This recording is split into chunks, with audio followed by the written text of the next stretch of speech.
আজ সকাল থেকেই অটো রিক্সা শ্রমিকরা এখানে জড়ো হয় তাদের বিভিন্ন দাবি দাওয়া নিয়ে। কয়েক হাজার অটো শ্রমিক এখানে জড়ো হয়।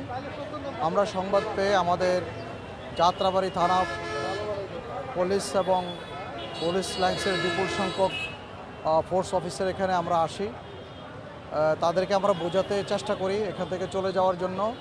তারা আমাদের প্রথমে কথায় কর্ণপাত না করে তারা এখানে রাস্তা অবরোধ করে।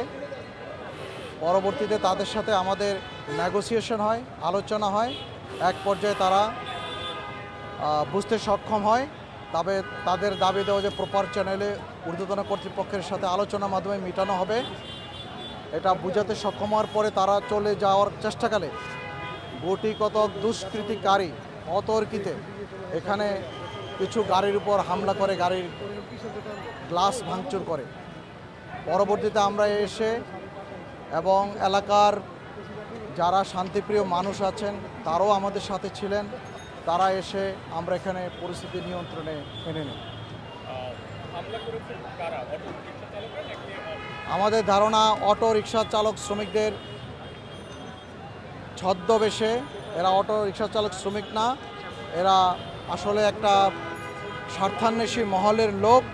তারা কিছু গাড়ি করে হামলা করেছে পরিস্থিতি ঘোলাটে করার জন্য। তাদের বিরুদ্ধে আমরা তাদের এই কাজের জন্য আমরা আইনগত ব্যবস্থা অব্যাহত রাখব।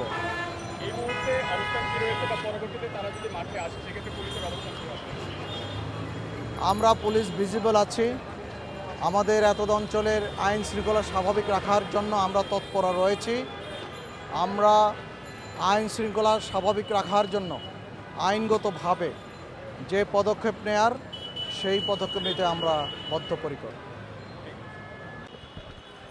সকাল থেকে যাত্রাবাড়ি এলাকাটি অটোরিকশা চালক যারা রয়েছে তারা এই যাত্রাবাড়িটিকে ব্লকেট করে কিন্তু তারা ভাঙচুর চালিয়েছে, এমনটা কিন্তু এখানের যে আইনশৃঙ্খলা বাহিনীর ঊর্ধ্বতন কর্মকর্তা তিনি বলেছেন এবং ছালে ওয়ারি বিভাগের ডিসি তিনি কিন্তু বলেছেন। এবং যেটি আমরা দেখতে পাচ্ছি যে আইনশৃঙ্খলা বাহিনীর সতর্ক অবস্থানে কিন্তু এখন পর্যন্ত দাঁড়িয়ে রয়েছে, অন্যদিকে কিন্তু বাস চলাচল স্বাভাবিক হচ্ছে সেটি কিন্তু দেখা যাচ্ছে। তবে এখানে আমরা যদি একটু লক্ষ্য করেন তাহলে দেখতে পাচ্ছেন যে ব্যাপক গ্লাস ভাঙচুর বা গাড়ি ভাঙচুরের মতো ঘটনা কিন্তু ঘটেছে। তবে এখানে যেই পরিবেশটি ফিরিয়ে আনার জন্য কিন্তু আমরা দেখছি যে বিভিন্ন কলেজের বা এই স্কুলের শিক্ষার্থীরা কিন্তু এখানে এসছে এবং তারা কিন্তু এসে আমরা দেখছি যে অটোরিকশাগুলো চালকদেরকে তাড়িয়ে দিতে সক্ষম হয়েছে এবং আইনশৃঙ্খলা বাহিনীর সদস্যরাও কিন্তু তাড়িয়ে দিতে সক্ষম হয়েছে। আমরা দেখছি যে অসংখ্য আইনশৃঙ্খলা বাহিনীর সদস্য বা অতিরিক্ত পুলিশ মোতায়েন করেছে, সেটি কিন্তু আমরা লক্ষ্য করতে পেরেছি। এবং এই মুহূর্তে যদি একটু দেখানোর চেষ্টা করি তাহলে দেখতে পাচ্ছেন যাত্রাবাড়ির পরিবেশটি। অন্যদিকে কিন্তু